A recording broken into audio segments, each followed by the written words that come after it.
बिस्मिल्लाहिर्रहमानिर्रहीम अस्सलाम वालेकुम वरहमतुल्लाहि वबरकातुहू। स्टडी कर रहे हैं हम यहाँ पे मैट्रिक, और हमारे पास सेकंड चैप्टर चल रहा है और इसका हम साउंड पे स्टडी कर रहे हैं इसका।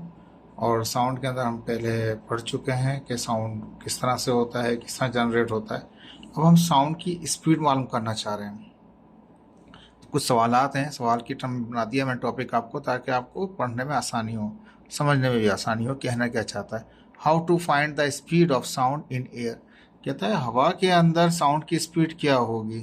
हम जानते हैं साउंड एक मैकेनिकल वेव है और जो कि मीडियम के जरिए ट्रेवल करती है एक जगह से दूसरी जगह। ठीक है जी, ये बात तो क्लियर हो गई। अब हम कैसे मालूम करें कि साउंड की स्पीड क्या होगी। साउंड की स्पीड को मालूम करने के ये दो तरीक़ेकार यहाँ दिखा रहा है, दोनों को स्टडी करेंगे हम यहाँ पे। कहता है there are several method to find the speed of sound in air. हवा के अंदर जो स्पीड है साउंड की, उसको मालूम करने के बहुत सारे तरीक़ेकार होते हैं, बहुत सारे मेथड होते हैं, इक्विपमेंट भी आए हुए हैं आजकल। Two important method are as under. ये पुराने तरीक़ेकार हैं जो दिखाए जा रहे हैं बुक के अंदर, कि आप किस तरीके से डायरेक्टली चेक कर सकते हैं स्पीड को।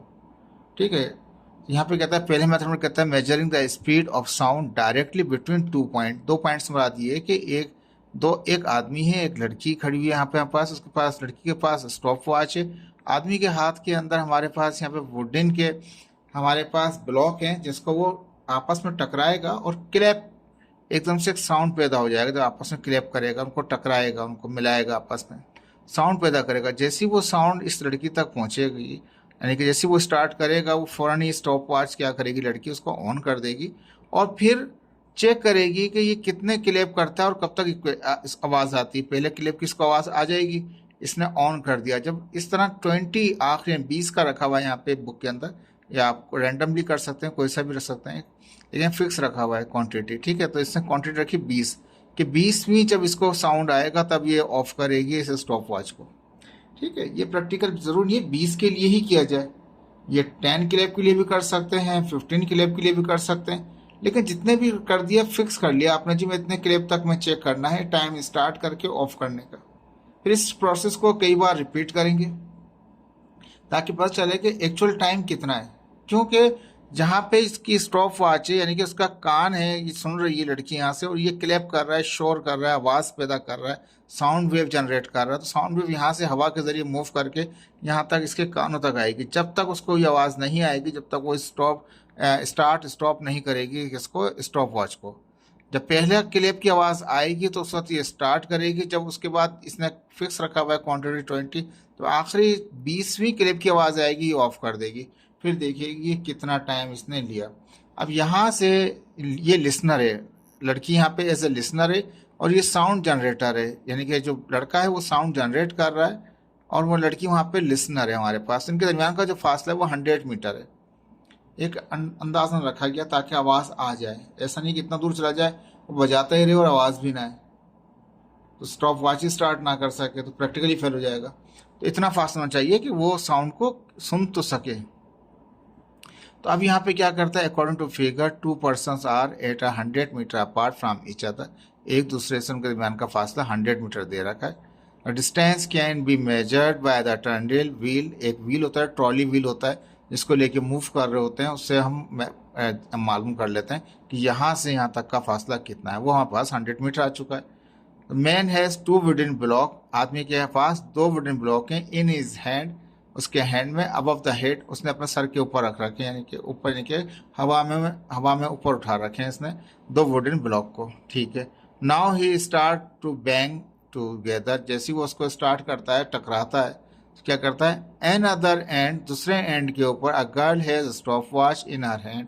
उसके हाथ में एक स्टॉप वॉच है। She start the stop watch when she hear the first clap. जैसे उसने पहले क्लिप की आवाज़ सुनी, उसने फ़ौरन ऑन कर दिया स्टॉप वॉच को। Stop the stop watch after 20 clip. जैसे ही 20 मिनट गुजर गए, 20वां क्लिप आया नंबर का, ठीक है, 1 2 3 से होते होते 20 क्लिप को उसने सुना, उसने फ़ौरन ऑफ कर दिया किसको, स्टॉप वॉच को। अब यहाँ कहता है कि this experiment repeat several time. ये जो एक्सपेरिमेंट है इसको कई बार आपको करना पड़ेगा, repeat several time, to take the average value of time. Time की एक एवरेज वैल्यू निकालने के लिए कहता है speed of sound can be calculated by the equation. ये तो जनरल इक्वेशन है, किसी भी चीज़ का, साउंड का, डिस्टेंस का, किसी का कहीं स्पीड किसी की मालूम करना चाहें आप, चाहे ज़रूरी नहीं हो साउंड ही का हो। ठीक है, तो यहाँ पे क्या दिखाया गया है, स्पीड ऑफ साउंड है हमारे पास, ये थोड़ा सा लिखने में मिस्टेक हो गया। स्पीड ऑफ साउंड है कितना है हमारे पास, वो distance travel by sound time taken हो गया हमारे पास। तो स्पीड ऑफ साउंड क्या है हमारे पास, जितना भी फासला साउंड ट्रेवल करेगा कितनी देर में, तो फासला तो पता है हमारे पास यहाँ पे कितना था, वो 100 मीटर था। अब टाइम कैलकुलेट करने के लिए सारा प्रैक्टिकल किया जा रहा था, क्योंकि फासला तो आपको पहले मालूम हो चुका था, वो तो 100 मीटर है। लेकिन क्लेप के ज़रिए आप उसका एवरेज निकालेंगे टाइम, कि 20वां जब क्लेप उसने सुना तो कितना टाइम लिया। अब ये एक बार नहीं, इसको इस एक्सपेरिमेंट को कई बार रिपीट करना पड़ेगा, फिर जाके एक एवरेज टाइम निकलेगा, उस टाइम को यूज़ करेंगे, फिर चलेगा कितनी देर में वो साउंड सुन रही है लड़की वहाँ पे। एक तरीका तो ये हो गया कि वो दोनों सामने ही हैं, और एक ये तो था डायरेक्ट, यानी कि साउंड पैदा हुआ और साउंड उसने सुन लिया। अब सेकंड मेथड में कहता है measuring the speed of sound, sound को ही सुन रहे हैं, उसकी मेजरमेंट कर रहे हैं बाय इको, यानी टकराने के बाद, साउंड जब टकराएगा उसके बाद आएगा। इको क्या होता है, एक साउंड होता है जो, जैसे कि इको साउंड में देखते हैं आप, पीछे से एकदम से एक आवाज़ आती है, रिकॉल करता है, वो दोबारा से वो बोलता है, वो साउंड दोबारा रिपीट हो रहा होता है, डेट इज कॉल्ड इको। यानी कि इस तरह से कि सेकंड एक्सपेरिमेंट के अंदर, पहले एक्सपेरिमेंट में दोनों सामने ही थे और कहीं दीवार वहाँ से टकरा के नहीं आ रही थी, इको नहीं आ रहा था, डायरेक्ट साउंड ही आ रहा था क्लिप का। अब कहता है कि अगर 100 मीटर के फासले के ऊपर क्या कर दिया, एक वॉल रख ली है, अब ये क्लेप करता है, लड़की भी इसके साथ ही खड़ी है, साउंड तो सुन सकती है, वो क्लेप का साउंड तो सुनेगी, लेकिन जब वो क्लेप, जैसे ही वो क्लेप करेगा, साउंड जाएगा, दीवार से टकराएगा, टकराने के बाद दोबारा आएगा, थोड़ी देर बाद वो रिकॉल होगा, यानी कि दोबारा से वो सुनाई देगा आपको, दोबारा यू कैन लिसन री अगेन, दोबारा उसी सेम क्लेप को दोबारा सुनेंगे, दैट इज कॉल्ड इको। एक साउंड जैसे था क्लेप का था, तो वो दोबारा रिपीट होके आया तो कहलाएगा, उसका इको कहलाएगा हमारे पास। वो तब इको होता है जब कोई ये साउंड किसी से टकराए और रिटर्न हो। अक्सर देखते हैं पहाड़ी मुकामात पे जाते हैं लोग, वहाँ पहाड़ के ऊपर चढ़ के आवाज़ लगाते हैं हो, थोड़ी देर बाद क्या करता है, ये हो आवाज़ जो होती है वापस रिटर्न होके आ रही होती है, that is called its echo. वो रिटर्न जो आवाज़ वापस आ रही होती है, वही चीज़ जो अल्फाज के होते हैं, कि बहुत से लोग किसी का नाम लेते हैं वहाँ पे पहाड़ पे खड़े होकर, वो नाम दोबारा रिपीट करता है, वहाँ पे वापस बैक बैक बाउंस करके आता है, तो जो वापस आ रहा होता है साउंड, वो इको कहलाता है। पहले केस में क्या था, दीवार वगैरह कुछ नहीं थी, डायरेक्ट वो सुन रहे थे। अब ये इनडायरेक्ट हो गया, जिसमें क्या हुआ कि वो टकरा के वापस भी रिटर्न हो रहा है। तो अब आप साउंड की मेजरमेंट किस तरह करेंगे? ठीक है, अब हमने फर्ज कर लिया कि इन दोनों, यानी कि दीवार इको की मेजरमेंट कर रहे हैं। क्लिप तो ये सुन लेगी, है लड़की यहीं से करीब है, वो बिल्कुल साथ ही खड़ी है, लेकिन क्लिप को अब नहीं सुनना है, उसके इको को सुनना है जो बाद में रिटर्न होके आता है। तो कहता है according to figure 2 persons are standing in 100 meter far from the wall, दीवार से कितने फासले पर है, 100 मीटर के फासले। Distance can be made by the trundle wheel, trundle wheel क्या होता है, पास वो पहिया होता है ट्रॉली टाइप का, उसको लेके मूव कर होते हैं, मीटर में रीडिंग चल रही होती है, मीटर के जरिए चेक किया है इसने, यहाँ से यहाँ तक का जो फासला है वो 100 मीटर है। मैन क्लैप 2 वुडन ब्लॉक, आदमी जो है वो 2 वुडन ब्लॉक को क्लैप करेगा एंड लिसन द इको, और जब क्लैप करेगा उसके बाद इको सुनेगा कि अब ये आवाज़ जो क्लैप की है ये टकरा के थोड़ी देर बाद वापस आएगी, फौरन नहीं आता इको, इको थोड़ी देर बाद आता है, टाइम लेता है वो। गर्ल हैज स्टॉप वॉच, लड़की के पास जैसे पहले वाले एक्सपेरिमेंट में स्टॉप वॉच थी, अभी भी इन हर हैंड, उसके हाथ में। She start the stop watch, वो स्टार्ट करती है स्टॉप वॉच को व्हेन दे हेयर, यानी कि दे का मतलब दोनों ही, दोनों पास ही खड़े हुए, दे हेयर द फर्स्ट क्लेप, यानी फर्स्ट क्लेप का क्या सुन रहे हैं, वो इको सुन रहे हैं, and stop the stop watch after the 20 clap, जब 20वां क्लेप आएगा तब वो लड़की क्या करेगी, इसको स्टॉप कर देगी, इसको स्टॉप वॉच को। This experiment repeat several time, ये एक्सपेरिमेंट को आपको बार बार करना पड़ेगा to take the average value of time, time की एवरेज निकालने के लिए। Distance travel by the sound between each clap and echo is, जो अब जाहिर बात है ये साउंड यहाँ से जाएगा, देखें दोबारा दिखाते हैं आपको पिक्चर से, ये साउंड यहाँ से जाएगा और जाके वापस आएगा। तो जब ये 100 मीटर दूर खड़े हैं तो 100 मीटर फासला तो एक तो ये करेगा, और वापस जब आएगा तो टोटल फासला कितना हो जाएगा, 100 जाने का 100 आने का 200 मीटर हो जाएगा। इको का जो डिस्टेंस होगा वो 100 नहीं कहलाएगा, दीवार से यहाँ तक काउंट नहीं करेंगे। इको तो यहाँ से साउंड, इको क्या वो भी साउंड है, यानी कि साउंड यहाँ से गया तो वो फासला तय किया, फिर टकरा के वापिस आया, तो दोनों फासले काउंट होंगे, 100 जाने का 100 आने का। तो क्या लिखा हमने यहाँ पे, the distance travel by the sound between each clap and echo. एक क्लिप और इको का जो क्या कहते हैं बिटवीन का जो टाइम था, सॉरी जो डिस्टेंस था ट्रेवल का, वो कितना हो गया, 100 तो था, लेकिन जाने का क्लिप गया था, इको रिटर्न हुआ था, तो फासला 2 टाइम हो जाएगा। जितना भी जरूरी 100 हो, 50 मीटर भी रख सकते हैं आप, जितने फासला उसको डबल करना पड़ेगा इको के केस में। डायरेक्ट वाले केस की बात नहीं कर रहे हैं हम, इको की बात कर रहे हैं। इको वाले केस में आपको क्या करना पड़ेगा, डबल करना पड़ेगा, मल्टीप्लाई बाय 2 करना पड़ेगा जो फासला हो। The total distance travel by the sound during 20 clip. इस तरह तो ये तो पहला क्लिप का फासला हुआ, तो इसने तो 20 क्लिप की बात कर रहा है, तो कितना 20 से मल्टीप्लाई करते हैं, जाने का टाइम आने का टाइम, 200 मल्टीप्लाई बाय 20 हो जाएगा इस प्रैक्टिकल के मुताबिक। The speed of sound can be calculated by the time and the distance using the equation. कहता है ये तो जनरल फार्मूला आपके पास, जब भी किसी का स्पीड मालूम करेंगे आप, क्या होगा, डिस्टेंस डिवाइड बाय टाइम। ये दोबारा ये डी आ गया, ये एफ था हमारे पास, तो क्या होगा, 2 टाइम ऑफ द, जितना भी वो फासला होगा उसको मल्टीप्लाई बाय 2 कर दें हम, ठीक है, क्योंकि इको में जाएगा भी, याद रख लीजिए डायरेक्ट मेथड के अंदर मल्टीप्लाई बाय 2 नहीं होता। जो इको वाला, इको में क्या, क्लिप गया जाने का फासला और टकरा के वापस आएगा तो डबल हो जाएगा फासला। तो वही फार्मूला है स्पीड का, डिस्टेंस अपॉन टाइम, जो पहले इस्तेमाल किया था, लेकिन डबल हो जाएगी स्पीड। यानी कि अगर स्पीड अगर निकालेंगे साउंड की, अब आपको डबल मिलेगी, यहाँ पे 2 टाइम करना पड़ेगा आपको, ठीक है। ये आपके पास फर्स्ट क्वेश्चन था। सेकंड क्वेश्चन देखें क्या है, कहता है ये तो हो गया आपको, पहले तो हमने पढ़ा कि किस तरह से क्या कहते हैं साउंड क्या होता है, क्या प्रॉपर्टी होती है, किस तरह से वो जनरेट होता है। जनरेट के बाद हमने पढ़ा उसको कि किस तरह की उसकी स्पीड कैलकुलेट कर सकते हैं। तो अभी हमने जो स्पीड कैलकुलेट की थी सिंपल की थी, ठीक है। अब हम कहते हैं define the speed of sound in solid, liquid and gas.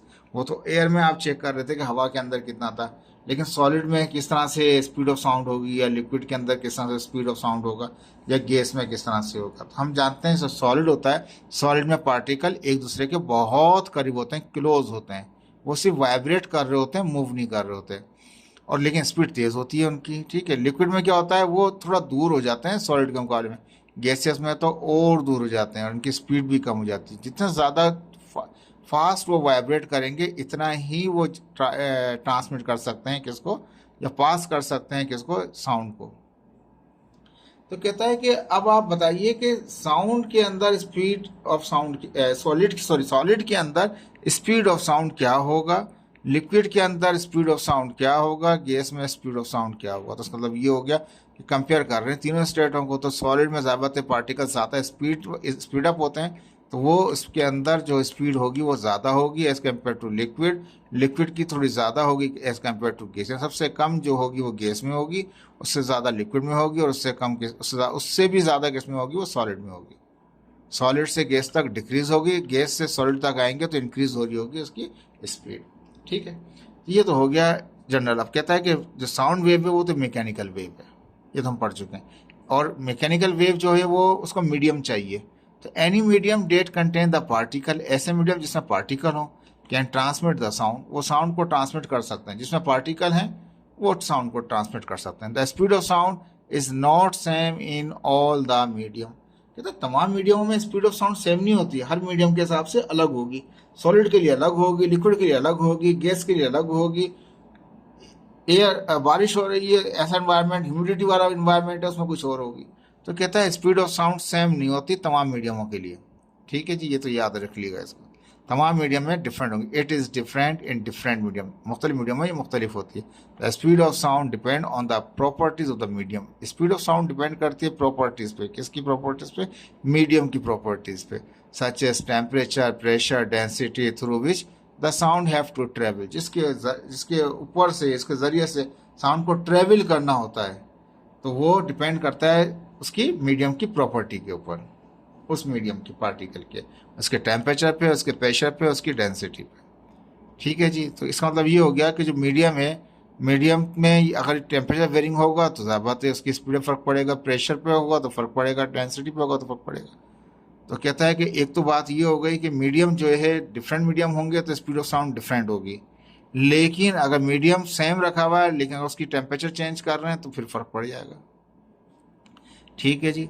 The speed of sound is faster in solid, solid में तेज होता है as compare to liquid and gas, because the molecules are very close to each other in solid. Solid में एक दूसरे से बहुत करीब करीब होते हैं molecule as compare to liquid and gas. तो इसकी वजह से क्या है कि वो बहुत फास्टर मूव करता है साउंड किसके अंदर, सॉलिड के अंदर। ठीक है। The speed of sound is defined as, speed of sound को किस डिफाइन करते हैं, तो स्पीड तो हम जानते हैं simple formula distance divide by time. यहाँ लिखा हुआ है speed is equal to distance divide by time, लेकिन किसका टाइम तो सिंपल है, डिस्टेंस कौन सा, तो कहता है डिस्टेंस बिटवीन टू कंप्रेशन या टू रेयरफैक्शन। कंप्रेशन से कंप्रेशन तक का फासला वो वेवलेंथ कहलाता है, रेयरफैक्शन से रेयरफैक्शन तक का फासला वो भी क्या कहलाता है, वेवलेंथ कहलाता है। ट्रेवल पर यूनिट टाइम, किसी भी एक यूनिट टाइम के अंदर जो फासला तय किया जाए कंप्रेशन से कंप्रेशन का या रेयरफैक्शन से रेयरफैक्शन तक का, वो कहलाता है स्पीड। लेकिन छोटा टॉपिक है, आज के 2 सवाल रखे मैंने आपके लिए ताकि आप इजीली इसको समझ सकें, इसको स्टडी कर सकें। होपफुल कि आपको समझ में आया होगा ये। ठीक है, अभी थोड़ा सा इसका डेरिवेशन रहती है आपके पास यहाँ पे। तो ये तो हो गया हमारे पास फार्मूला। ठीक है जी, कि हमने कहा कि स्पीड बराबर डिस्टेंस अपॉन टाइम के, और वेलोसिटी बराबर हो गई किसके, वेव डिस्टेंस क्या है, वो तो हो गया लेमडा हो गया। डिस्टेंस कौन सा, कंप्रेशन से कंप्रेशन, वो वेवलेंथ कहलाता है। टाइम तो अपनी जगह पे टाइम है। ठीक है जी, टाइम हमने पहले पढ़ा, टाइम के चेंज होने से, सॉरी टाइम, ये टाइम है यहाँ पे हमारे पास। ठीक है ना, तो टाइम को हम क्या करते हैं, टाइम को पहले इसमें अलग पढ़ रहा हूँ, टेम्परेचर पढ़ा था। ठीक है ना, तो यहाँ पे क्या कर रहे हैं, speed is equal to distance upon time है हमारे पास। तो लेमडा क्या है, लेमडा इज द वेवलेंथ, अभी पहले बताया आपको वेवलेंथ है। It is distance travel by the sound wave in unit, in a one unit means one ही होता है, in a unit time period कह सकते हैं, in a one time period T of the wave. Wavelength क्या है, ये तो हमारे पास साउंड की वेवलेंथ है। लेमडा क्या, साउंड की वेवलेंथ है जो साउंड ने ट्रेवल की है। ठीक है, कितने टाइम के अंदर, वन टाइम सेकंड के अंदर, यानी कि टाइम पीरियड टी के अंदर। तो क्या हो गया, v is equal to, lambda तो अपनी जगह था, ये 1 में टी था, 1/t बराबर होता है फ्रीक्वेंसी के, तो उसको उसने कन्वर्ट कर दिया यहाँ पे। ठीक है, तो ये टी क्या है, अपॉन में 1/t था ना, 1/t होता है वो एफ होता है पास, तो जहाँ 1/t वहाँ एफ लगा देंगे, तो लेमडा इंटू एफ हो जाएगा हमारे पास। v is equal to F lambda या लेमडा एफ, दोनों ही बात कह सकते हैं। Speed of sound remains almost the same, याद रख लीजिए स्पीड ऑफ साउंड सेम रहता है कब, फॉर ऑल द फ्रीक्वेंसीज, इसके लिए तमाम frequency in a given medium, जो मीडियम वही है, मीडियम चेंज नहीं कर रहे, याद रख लीजिए मीडियम चेंज नहीं कर रहे। मीडियम चेंज किया तो आपको वो डिफरेंट हो जाएगी हमारे पास speed, under the same physical condition. Same physical condition है, सेम मीडियम है, तो जितनी भी फ्रीक्वेंसी को चेंज करेंगे आप, वो क्या रहेगा हमारे पास, वेलोसिटी सेम रहेगी उसकी। ओके जी, थैंक यू सो मच, अल्लाह हाफिज़।